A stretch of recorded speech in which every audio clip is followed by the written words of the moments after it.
Good evening, everyone. First of all, thank you for being here. How many of you, just by an applause here, how many of you been listening to this podcast since we started 4 years ago? Wow. Okay. All right. Okay, so we're going to bring up our guest here in a moment. Before we do, a friend of mine, Josh Operer, who's here from Detroit. Where's Josh? Josh, where are you? Where are you? Okay, there he is, right there. By the way, he didn't come in just for this, to be honest. He had some business in New York.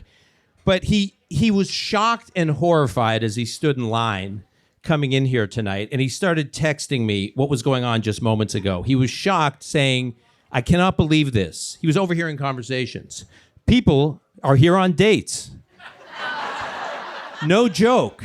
There are people using this to get intimate. And then 5 minutes later, I'm actually listening to women in line talk about how they got babysitters weeks ago for this, and it's the first time they've gone out of the house in months.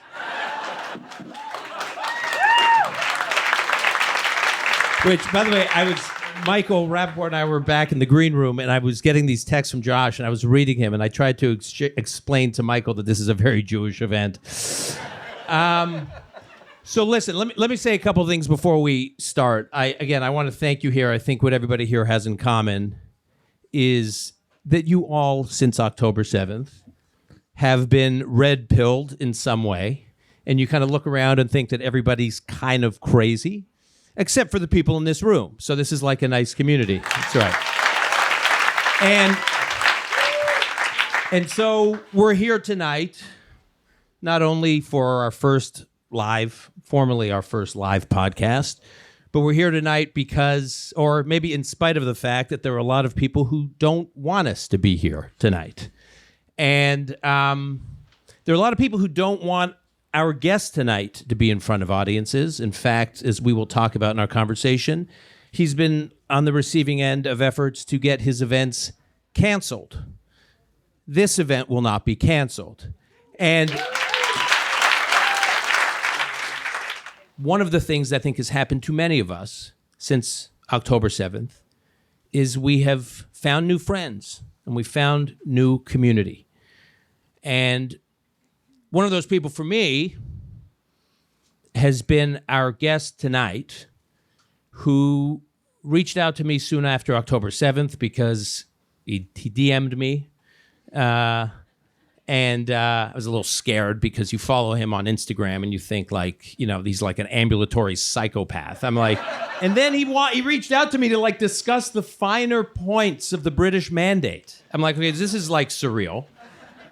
And I will say, and then we got together, and I would say Michael Rapaport is one of those people who not only has become a new friend, but he is someone who has really stuck his neck out and been a singular voice. I mean, there really is no one who has his voice.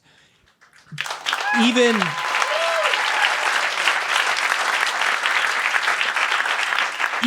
at tremendous expense to him professionally, and he keeps going.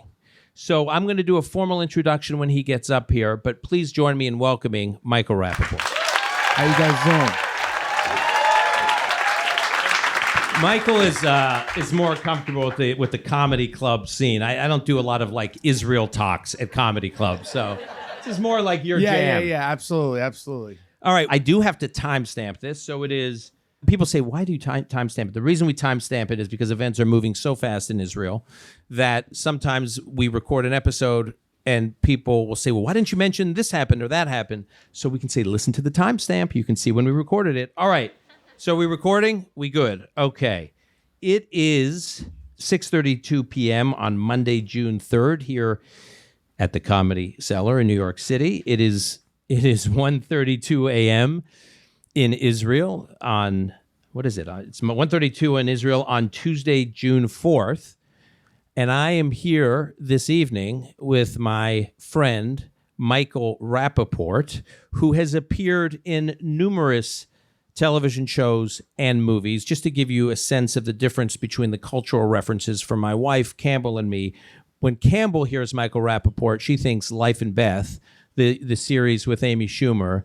and my kids think only Murders in the Building, and my cultural reference is Copland with Sylvester Stallone. So he's done a million TV shows and movies, and yet since October 7th, he's taken on an entirely new cause. So, Michael Rapaport, thank you for being here. Thank you.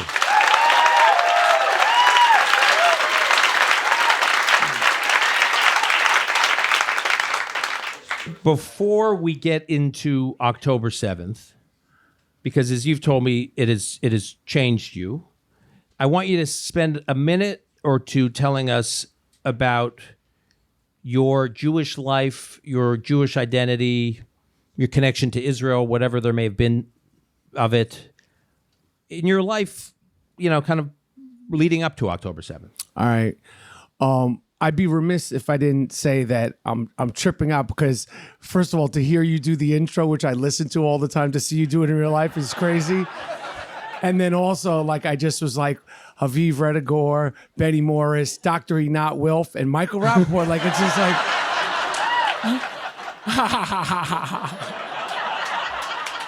You have arrived, brother. You have arrived. Oh, man. So, I'm born and raised here in Manhattan, and I would be what people refer to as a bagel and lox Jew, although I get offended because I always consider myself a everything bagel, toasted, cream cheese, lox, onion, capers. And tomato Jew. Yeah. But I grew up on the Upper East Side, and, Judaism wasn't of much importance the way I was raised. We were we talked about being Jewish. My father grew up with anti-Semitism. He grew up on the west side of Manhattan. And, he always told me a story about getting bullied. There was a bunch of Irish kids that would come from the Upper West Side and bully his gang. And then one day, his gang of friends, they were, like a bunch of, Jewish kids that played stickball. And one day, the Irish kids, the biggest one, they called him Red, said to my father, "You killed Christ." And my father was 10. He's like, "I didn't kill fucking Christ." And the next thing my father's friends, were gone, and my father was standing there with these 6 or 7 Irish kids, and my father fought the biggest one to a draw. And he always talked about that proudly, and he always talked about standing up for himself, and as a Jewish person, being Jewish wasn't sort of emphasized in our home. My brother was bar mitzvahed. I thought I was going to be in the NBA. I couldn't go to Hebrew school on Sundays and Wednesdays because I needed to practice. By the way, my kids are here, so please don't give them any ideas. Exactly. Yeah. Stay in Hebrew school. Thank you. Trust me. Trust me. And then when then when I started acting, again, these are things that were, sort of stuck with me. My father never loved the stereotypical Woody Allen, Larry David, sort of stammering, Jewish persona that we all love to be entertained by. He just didn't want me to do that. So he put that in my head. And, I grew up, and started acting and, was doing all my things. And, being Jewish was just, it's how I led with things. Cause especially growing up with, blondish red hair, people was like, "You Irish? What are you?" And I'm like, "Yo, I'm Jewish." But I never had anti-Semitism. It wasn't a big thing for me, except for, my whole family's Jewish. And when the Charlottesville situation happened, when those Tiki Torch kids were running around Charlottesville that Friday night, and they said, "Jews will not replace us," that really, really resonated with me. I was offended by that and concerned by that. And I did a social media post sweating with my dog on a Saturday morning, just similar to the way I do the post now, but it was like, fuck this, fuck you, you Tiki Torch, and if Jews were going to replace anybody, you'd be the last people we'd want to replace. but I had never seen it was like it was concerning to me. Yeah. And then that got a lot of, I didn't expect, I never know how social media works, and that got a lot of attention from all races, creeds, and colors across the board. It was simply about that. It wasn't about the politics of it that came afterwards. It was simply about that. And then with the Kanye West anti-Jewish stuff, I was very, very, very concerned about that because this is a very prominent person. He was saying crazy things, very openly, and continued to double down and triple down on it. And I was saying things about that. And then when October 7th hit... Okay, pause there. Go ahead. Because I want to ask you about... We'll get to the aftermath of October 7th. But just where were you on October 7th? And... I guess my first question is, where were you? Just describe how you learned about events and how you were like processing it in real time. So I was performing that night, October 7th in Israel. I was performing October 6th. October 6th in Atlanta. I was doing comedy, and I had done 2 shows, and I'm not a late person, and I went to sleep later than I normally do. I like to go to sleep early. I woke up the next morning flooded with DMs, and from text, flooded. You see what's going on? I didn't see it the night before, flooded. And I was like, oh shit, and I woke up kind of later than I normally do. And I was, just kind of gathering everything. And by the time that, I was really sort of ready to, start my day, I went on stage again, the 7th of October in Atlanta. I did 2 shows. And then the next morning I flew back to New York the 8th, which was the Sunday. And I was catching what was going on, but I was kind of sleep deprived. So I wasn't on my phone as much as people would expect me to be. Cause I'm on my phone a lot. Yeah. A lot. No, I know. Way more than I should. No, be. we know. Okay. I got like wrist issues. I know. And the 8th, when I flew back, there was rallies in New York. And there were pro-Israel rallies, and there were pro-Palestine rallies. And by the time I was sort of really understanding the enormity and the violence of what was happening, I saw this girl on the news going like this to these Israeli people in Times Square in New York City. And I started really on my phone and on the news, and I was like, holy shit. And realize the severity. And, Dan, I talked to you about this. I grew up, I wasn't an expert on the history of Israel, or certainly don't even consider myself an expert on the conflict of Palestine and Israel. I still don't consider myself an expert, but I know a lot more than I did, on October 8th than I did now. But I just... from the violence and the videos that were being shown, I knew that it was something bad and something substantial. And then the reaction, to be totally honest, the reaction on the 9th, that Monday, and seeing people celebrate the shit in New York, where I'm from, which, is a city for everybody, for white, black, Puerto Rican, Jews.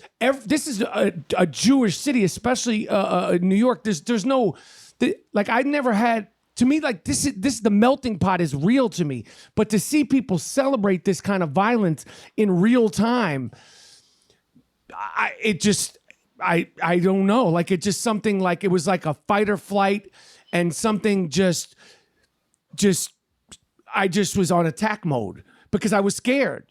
Yeah. I was scared of what I was seeing. But there's been violence against Israel and Israelis for, as long as Israel's existed, but in very gruesome ways in terms of more modern forms of terrorism. You look at the Second Intifada in the early 2000s, over 1,000 Israelis slaughtered in suicide bombings. And you go to... Obviously, there have been wars between Hamas and Israel, 2008, 2009, 2012, 2014, 2018, 2020. Every couple of years, there's one of these skirmishes. And there was these skirmishes. 2014 lasted over 50 days. There was a major ground operation in Israel. Israel lost a lot of troops in that war. So there have been things happening, and yet you knew this one was different. I never saw celebrating in my own city about this. And that along with what I was seeing, the video, the stuff that was popping up on social media was shocking.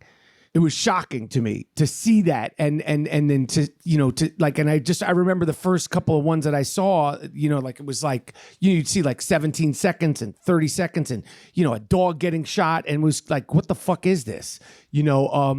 So to see it and then see the reaction and hear the reaction and the social media of it all, it's just a primal sort of thing. My reaction was primal, and I said something on social media the 9th. Combative, and just have been on this crazy journey that I didn't expect. So one of the stops on the journey was November 14th, which was the date of the rally. Yeah, in DC. In DC, which you went to, and you talked to me about what you were planning to do at that rally and what you ended up doing at that rally. So can you tell us a little bit about that? So up until the 14th at DC rally, first of all, I had never been to any kind of rally. No rally. Like, and obviously the Knicks haven't won since I've been. So there's no Yankee parade, no rallies, no nothing, no anything. It's social, nothing. President, nothing. Never. I had been talking a lot, very adamantly on social media and on my podcast. Very pro-Jewish, pro-Israel, pro-Zionist, and in the way that I do, which is confrontational in a way. You're confrontational? Yeah. Yeah. I give the appearance that I am. Yeah. And they had asked me about speaking at the rally, and me and my wife were like, well, speak at the rally, like, and like, well, and they were, calling my agents to speak at the rally, and I got the first list of people that were going, and originally it was a lot of politicians, and Biden's name was up there, and Kamala Harris was going to speak, and I was like, I'm not speaking at this shit. I'm not even going. Like, this is too, like, what am I doing? Like, I'm not going up there with these. What am I going to say? and then I wasn't going to go. And then my friend and my wife were like, let's just go. Let's just go and we'll watch. And I was down there and and I'm watching, and it was very beautiful. But the vibe and the conversation and the speakers were not saying what I felt like needed to be said. And I went backstage because I, was close, and they were like, are you speaking? I was like, no. And then, we were just, a lot of people were coming over to me. Are you speaking? And then my wife and my friend were like, you should speak. So I said, I will, I'll speak. And, this is like 2.5 hours into long rally.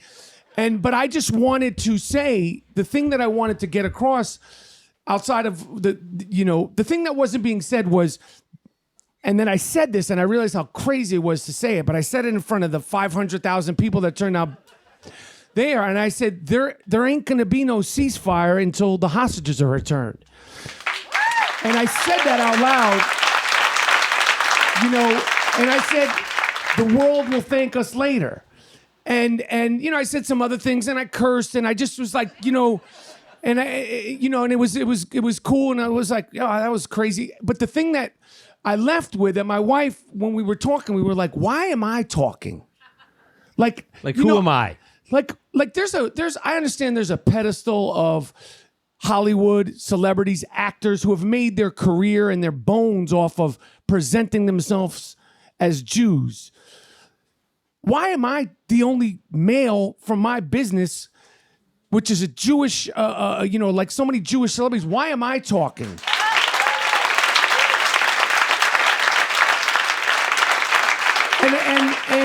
And I was glad I spoke, but we walked away. I was like, there's no one that could come up here and like just, they don't have to be as bombastic, but can sing a song and just, I'm here for you guys. I'm with you. Everybody looks something. And that was another sort of step in this journey. And then a week later, 10 days later, we were in Israel for the very first time in my life. I had never been to Israel. Never been to Israel. So wait, when were you, what date roughly? That was like late November, just like early to 20-something, because November 20-something. Yeah. So I remember seeing footage of you there, and I'm thinking, wow, he's there quickly. It was barely a month after October 7th. And I was rocked by that. And my wife and I originally, we had a trip planned to go in December. And then after October 7th, we're like, we're not going. And we were like, no, we're not going. And then, but even before the DC rally, we were like, we have to go. We have to be with our people. We have to go. And And we went, and you know, Dan, you know, what I saw in November, it rocked me top to bottom. It rocked me. It inspired me. But it was shocking to see that. It was shocking to see what I saw in the kibbutz. And as soon as I got there, you know, I landed like 4:30 in the morning, and we drove by Hostage Square, which became this place.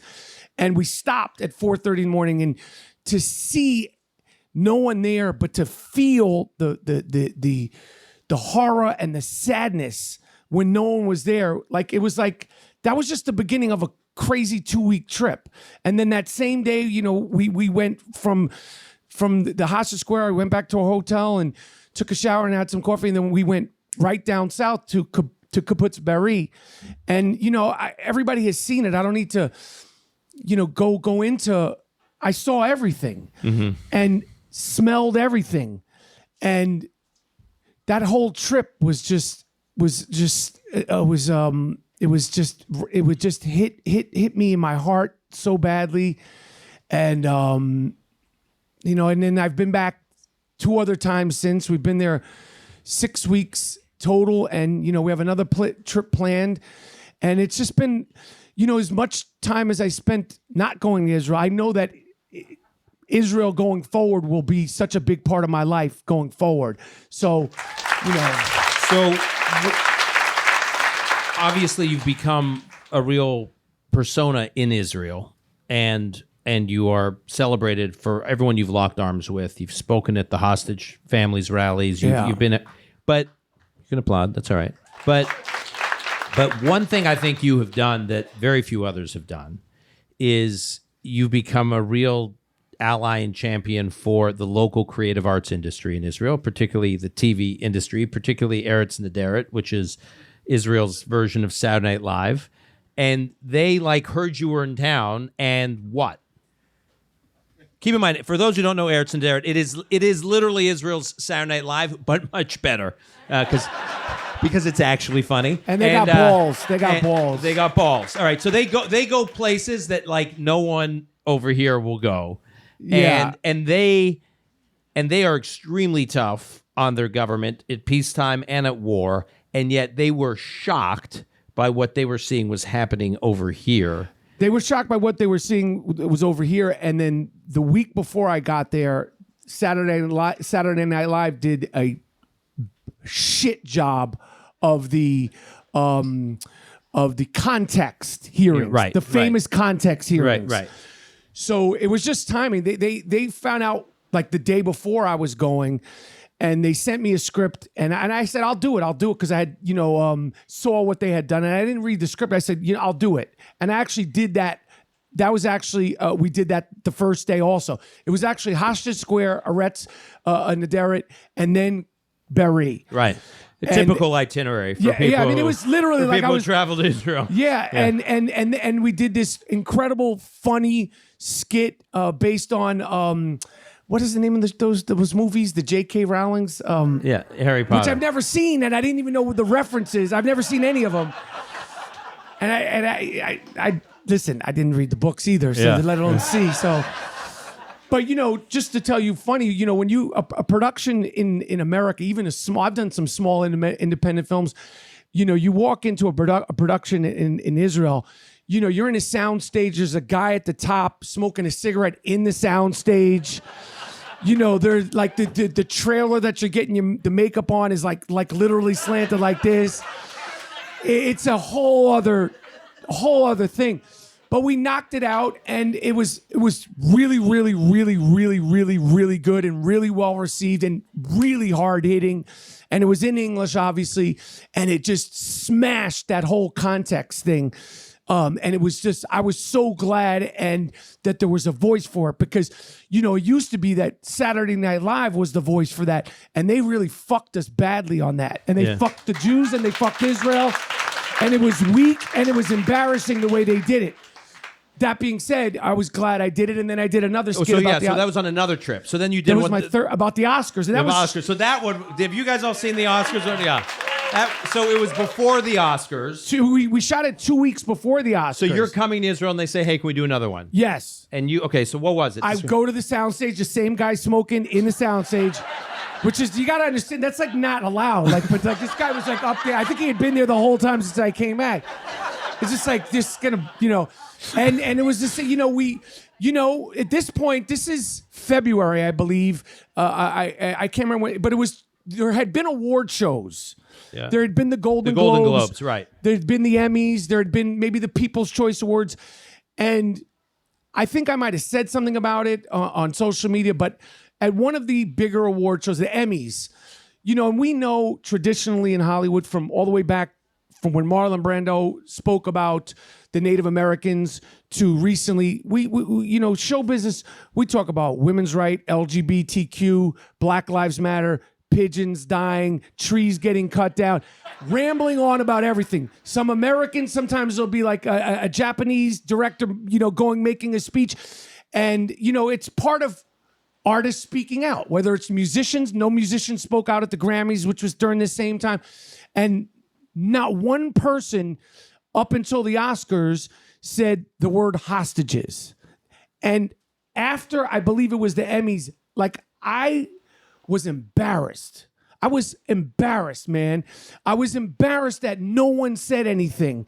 And by the time I got to do this second trip, this was the second trip, they said, we're going to do something for the Oscars. It's beforehand. But you saw the writing on the wall. And we knew who needed to be, sort of hit with the jokes. And we did it. And it was awesome. And it was fun. And it was great. And, and it was just like a little bit of levity and a little, humor for something. But it was stinging and biting. And I was honored to do it. So when...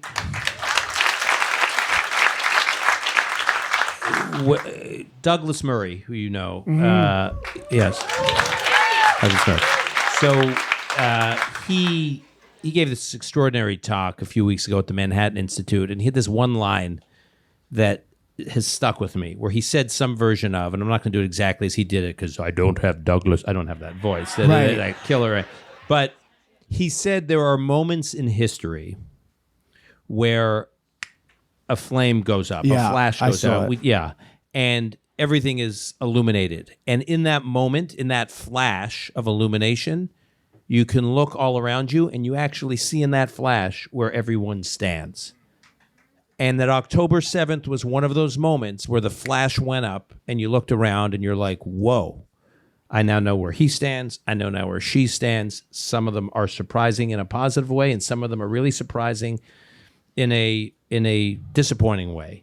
And I guess when you and I had lunch, when we first had lunch, that was like a 3-hour epic sushi lunch. It was. Dan paid. That's why it was 3 hours. It was like, I mean, he kept going. I was like, sashimi again, really? Like, how about just the rolls, the cut rolls, But we really went after it at that lunch. But and I'm not going to ask you to name names now, but at the lunch you did name names, and you talked a little bit about you really couldn't believe who had disappointed you. And just can you talk a little bit about that? Because I know you referenced it earlier, but just because Scott Galloway, who was on our podcast, he talked about that too. Yep. He says he's going to the CEOs of investment banks. He's going to the CEOs of talent agencies and saying, who are Jewish, why aren't you, like, you have so much influence. Why aren't you doing this or that? And they all have unsatisfactory answers. I won't say names because I have made a pledge to myself, because I say a lot. I say a lot about a lot of people. I've tried to, I've done it pretty 99% to not publicly disparage any Jewish people, even if I don't agree with them. That's why I'm not naming names and all that stuff. And I just don't want to do that because we're being disparaged enough by everybody else. So, the actors, people know who they are. It's it is what it is, but it wasn't just that. I'm a huge sports fan. The whole Colin Kaepernick in the NFL. I'm a ginormous NBA fan. I've been on all the sports shows, ESPN, you have a huge sports podcast, Sports Focus, across the board. And for nothing to be said, and knowing that when Brittany Griner, who fucked up, she made a mistake, but she shouldn't have been held in jail that long. But every day on ESPN, every single day, they said free Brittany Griner, WNBA, NBA, free Brittany Griner. Nobody is saying anything just about the hostages or about the American hostages. It doesn't even have to be Jewish or Israel. You can say free the hostages and, you want peace, but just the fact that no one was saying any of this, and to just see what was going on social media, to see these marches and to see the anti-Semitism and to see what was going on against Israel, and listening to your podcast. I mean, I told you this, and listening to other people's podcasts and really, really informing myself as an adult when I'm not when I'm looking to learn and just sort of getting everything clear. And also that one big thing that my father always told me was, don't be a pussy Jew. And that doesn't just mean physical. It sounds like it means physical.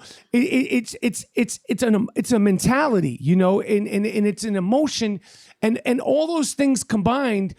And the trip to Israel was really I was already all in at that point, but after seeing all that and meeting the people that I met and reading and listening and understanding, and I'm a Jew, and we are under siege, and Israel's under siege.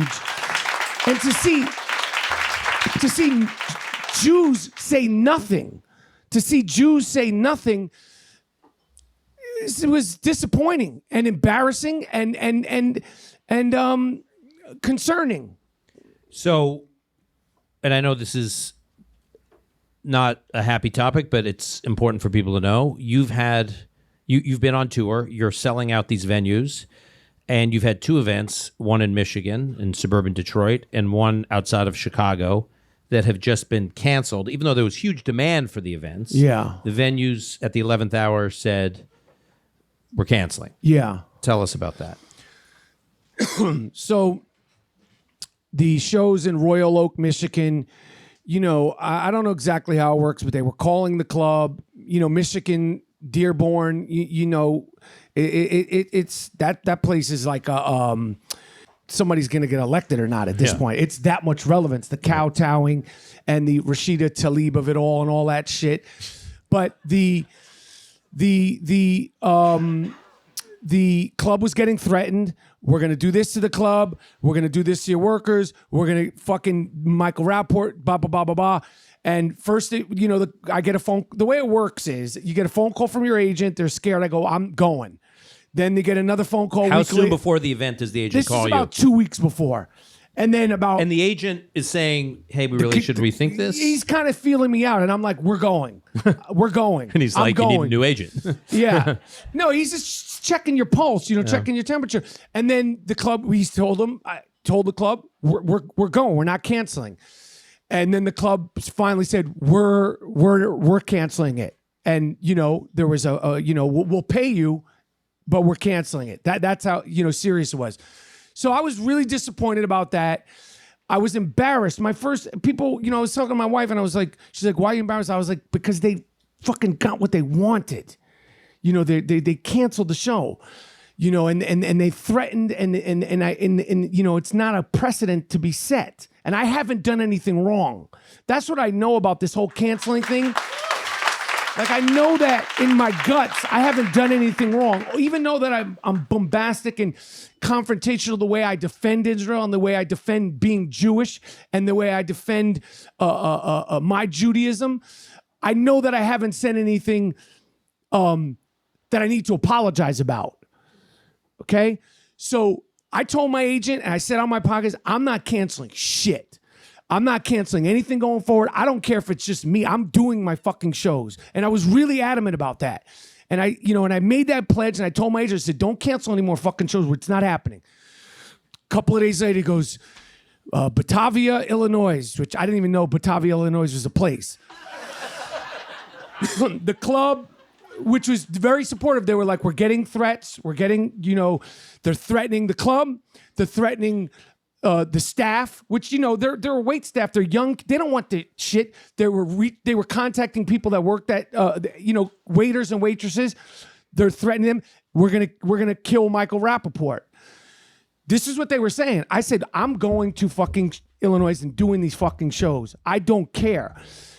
He said, well, the police, and honestly, you don't even have to clap, because in my gut, I know that it's right. In my gut, I know that it's right. And I'm not a tough guy. I sound tougher than I am because of my accent. But this is already 7 months into this shit. So this is 2 or 3 weeks ago. So I reached out to somebody, an Israeli security service said, we'll do private security. We do it for big, shows and live events and, these festivals. We'll do it. So I said, I put them in touch with the club. It's all sort of getting lined up. Finally, the club's like, we're canceling the show. Even though we're rescheduling it, and they were supportive. I believe as a Jewish woman, but she didn't feel right about it, but she just said, we're rescheduling. So I was like, all right, fuck, we're canceling the show. And I never, ever think that these things will become in the media. I thought, all right, they're going to cancel it. I'm just have to eat my words. It's out of my control. They're refusing to let me perform. And then it gets in the media. I don't know how it got in the media. And I really felt embarrassed again. I felt embarrassed and almost so like, I woke up and this is Thursday, and I woke up, and I got on my phone and I saw that it was in the press, and I don't think I had slept good, and I just was like, it was really upsetting to me because again, they got what they wanted and they were taunting. Like social media, we canceled your shows. We canceled this fucking Zionist shows. We canceled these shows. And it was in NBC Chicago. And it wasn't the shows. It wasn't the money. What concerned me and what really was bothersome Friday was this past Friday, was that if they're going to cancel me, and I know that people are already hesitant and concerned about speaking out, and they're doing that and it's become a public thing, what's going to happen to the people that are already on the fence and freaked out and concerned? Like, I didn't want other people to be concerned and scared about them getting canceled or them not being able to say anything, because they're going after me and they're going after people bigger than me, and it's like they want to like shut you up. And that will not shut me up. Like I my wife, when we talked about it, she goes, where are you at? Like, where are you? I said, I'm intuitively in my blood, in my guts, like there's not going to be anything that's going to make me back away or to take a step backwards in where I am as a Jewish person, and where I am as a Zionist, and where I am as a person. Like, that's not happening. All right, so I want to talk about you as a Jewish person, because you and I have talked about this. I think there's a tendency since October 7th for a lot of Jews, like sort of October 8th Jews, Jews who like October 8th were awakened, but so much of their Judaism is now expressed solely in terms of fighting anti-Semitism, which is important, by the way, that we're fighting anti-Semitism. But I'm often amused where we're all in these WhatsApp group chats now, which I for better or for worse. Yeah, I tell Campbell, I call them the "Can you believe" WhatsApp groups, because all they are people circulating different articles and saying, "Can you believe the New York Times said this? Can you believe the Guardian, the BBC, Christian Amanpour? Can you believe?" And then all everyone does is they take it and they send it to all their other WhatsApp groups and say, "Can you believe?"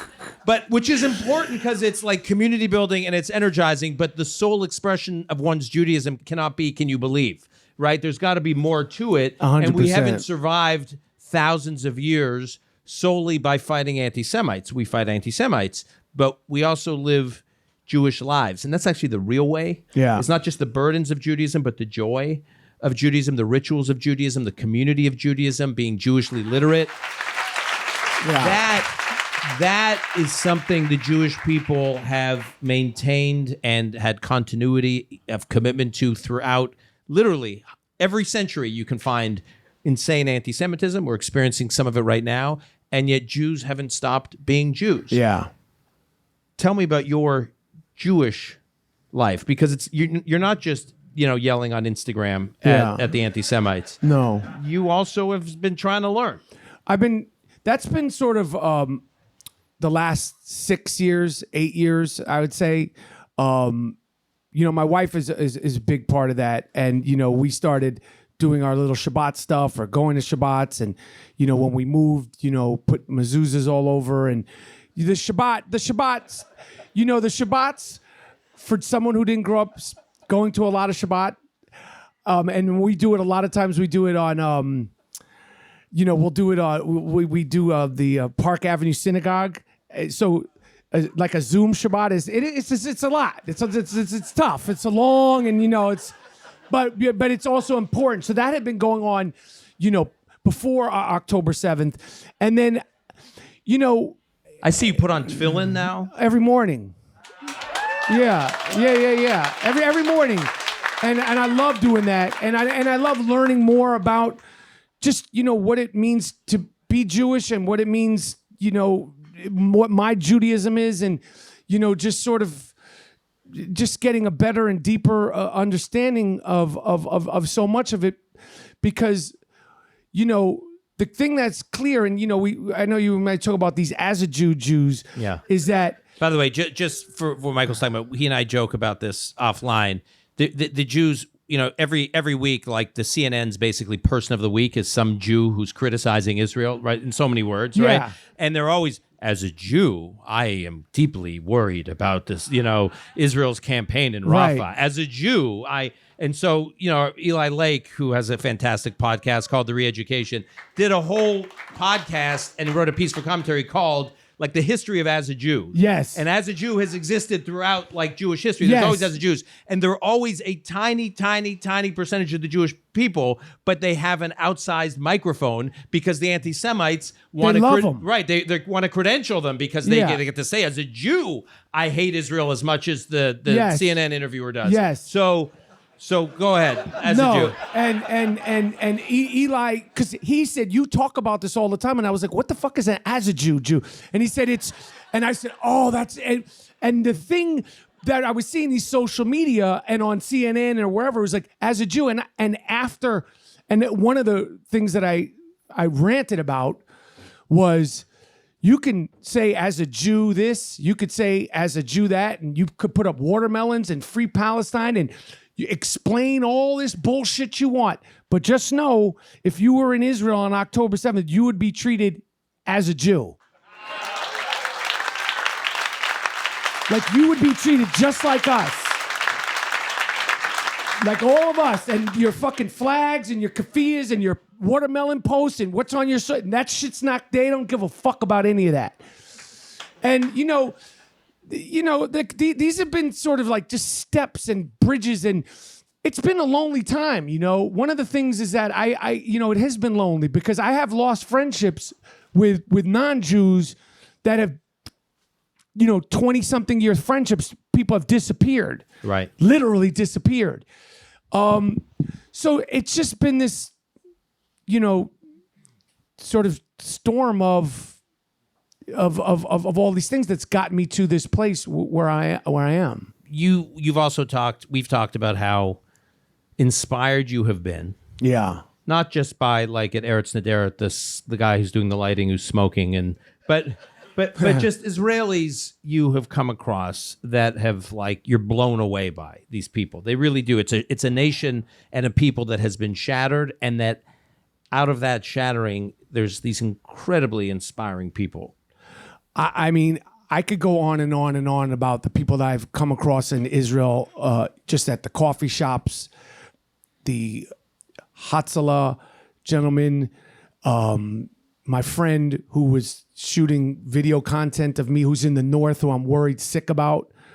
It's just a beautiful Druze man named Emil, to a couple of people that I met. This good-looking guy, almost looks like a George Clooney. He has a tech company, startup company in Israel, Startup Nation. Yeah. And he was in the reserves, and he just had a baby 4 months before he went in. Baby coincidentally was named Berry. Ugh. And I met him at the Sheba Hospital because he was friends with my friend, and he told me about his story, and it was literally like a movie. It was like what he was telling me was literally, and the way he was telling it to me was literally like a movie. When he was in Gaza, he had gotten shot, and shrapnel all over him, and he couldn't breathe, and they were trying to get him to speak, and the first thing that came out of his mouth was Beri, his baby's name. And, and I met him 4 months later. He's doing so much better.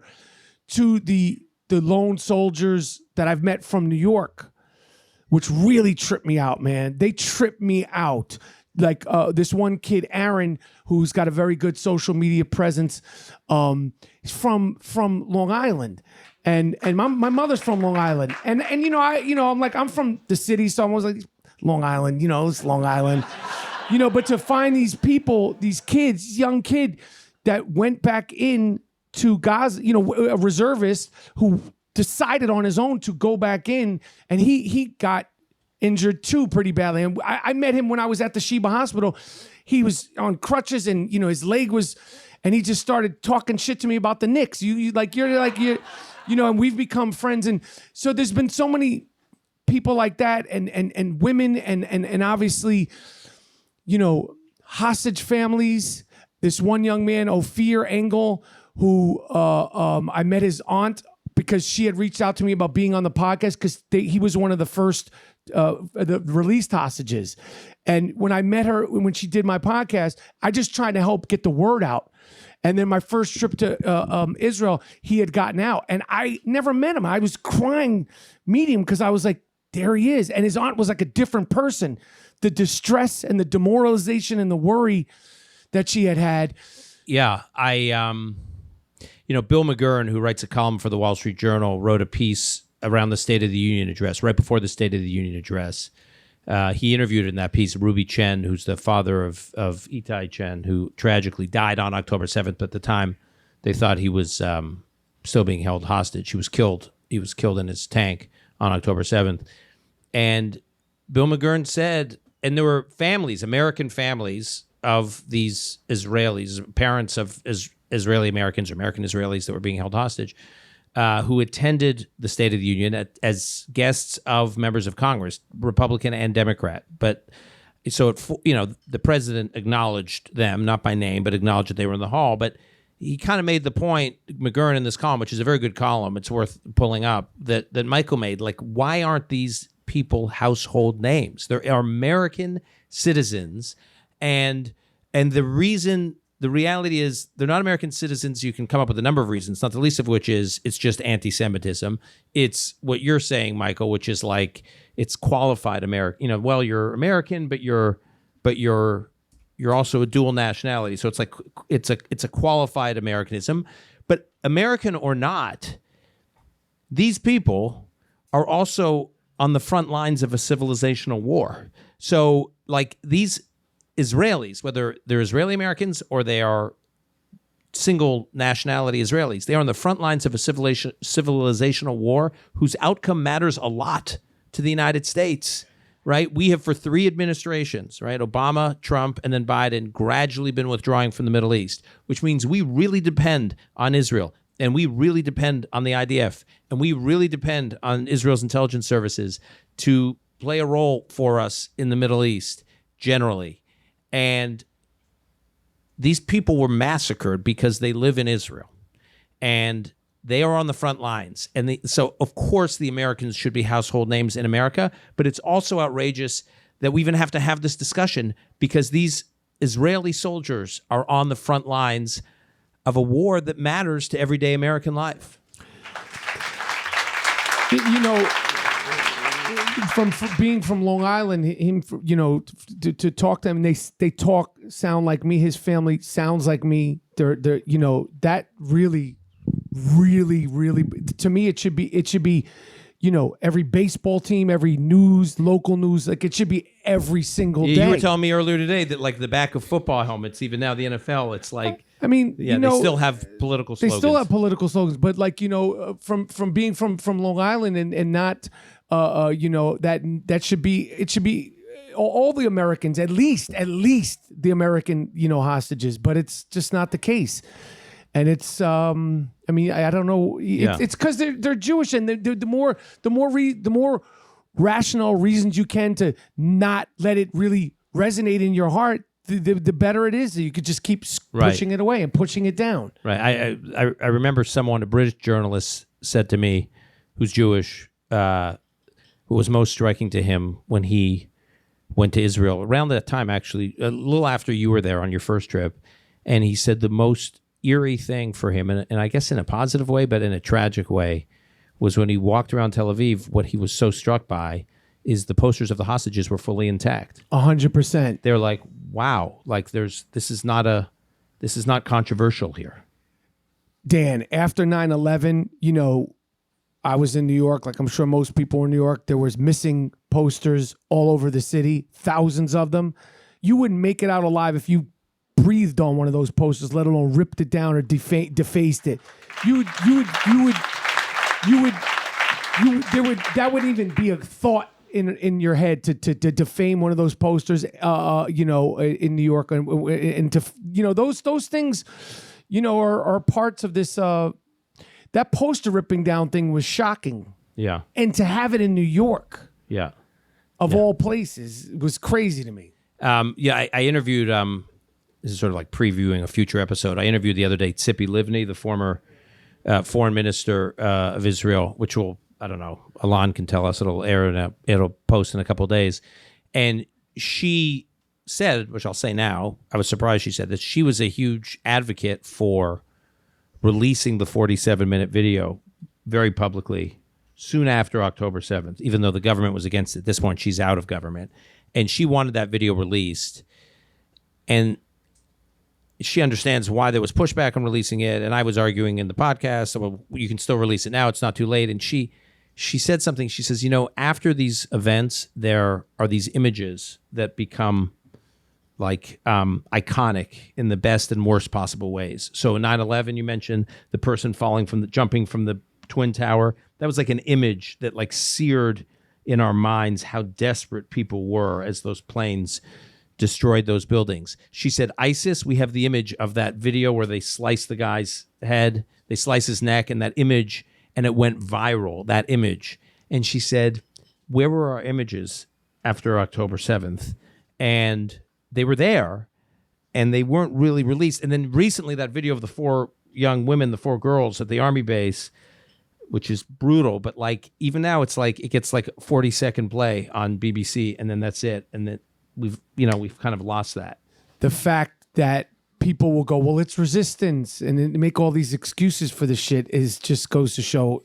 I mean, that's like really, it shakes my head up, because that's, I don't understand how, you know, that's like there's an excuse for that kind of violence. Michael, you do talk a lot about the people you would, I don't know, kill, maybe too strong a word, but you do in your social media. You express a lot of hostility. And I respect that, because you do it. Yeah, I know you do it. You can, you know. FDR famously said, I want to be admired for my enemies. I admire you for your enemies, Michael Rapaport. Yes, absolutely. That is Michael Rapaport. So listen to his podcast, and if you don't already, follow him on social media, and just get ready for like a lot of like stuff. But you'll like it. It's like, because actually the truth is we all want to be angry, and he can be angry for you. Like, you don't have to be angry. He's like, Michael is so talented at being angry that he can be the vessel for your anger. Michael Rapaport, thank you, everyone.